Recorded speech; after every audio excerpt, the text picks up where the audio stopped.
औज़ुबिल्लाहि मिनश्शैतानिर्रजीम बिस्मिल्लाहिर्रहमानिर्रहीम।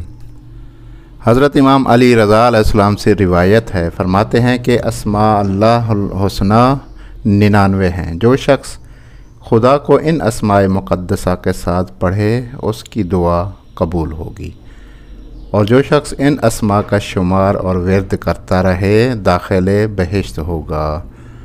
और हत्ता ये भी रिवायत में मिलता है कि जो शख्स इन अस्माए इलाही पर यकीन नहीं रखता, एतकाद नहीं रखता, तो वो हरगिज़ न करे।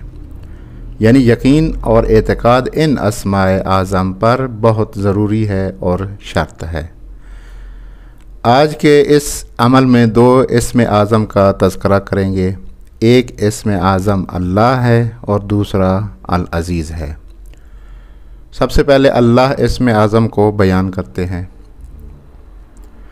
जो शख्स ज़िवाले आफ़ताब के वक्त या रात का आखिरी पहर हो, यानी अज़ान सुबह से पहले इस इस्म आज़म को पढ़ेगा तो हर मतलब शरई यानी हर जायज़ हाजत और शरई हाजत हासिल करेगा। इसी तरह उसको दूसरा फ़ायदा इसका ये है कि उसको इल्म गैब भी हासिल होगा। तरीका ये है 66 मरतबा पढ़ना है, मुसलसल पढ़ते रहना है। और याद रहे कि या अल्लाह नहीं पढ़ना बल्कि सिर्फ़ अल्लाह हो कहना है। दूसरा तरीका यह है कि शब जुम्मा रात के आखिरी हिस्सा में गौसल करे। गौसल के बाद बाहुजूर क़ल्ब रूब किबला बैठकर सर को बिरहना कर ले। सर पर कोई चीज़ नहीं होनी चाहिए। तीसरी शर्त यह है कि किसी से कलाम भी ना करे। 2560 मरतबा पढ़ना है। इसका फ़ायदा भी यही है कि शरई हाजत उसकी पूरी होगी।